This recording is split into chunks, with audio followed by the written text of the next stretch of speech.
ప్రస్తుతం bird flu కారణంగా కొన్ని వేల కోళ్లు చనిపోతున్నాయండి.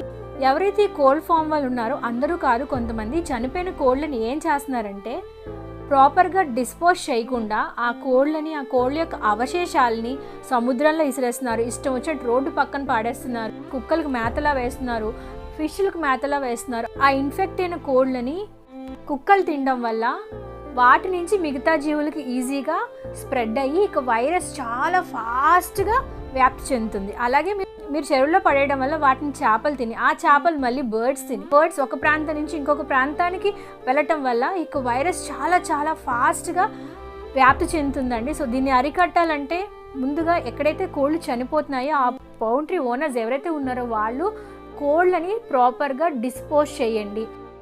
వీటి వల్ల ఎన్వైరన్మెంట్ పాడవుతుంతో పాటు ఎయిర్ పొల్యూషన్, వాటర్ పొల్యూషన్ కూడా అవుతుందండి. పర్యావరణం కాపాడడం మనందరి బాధ్యత కాబట్టి బాధ్యతగా వ్యవహరిద్దాం.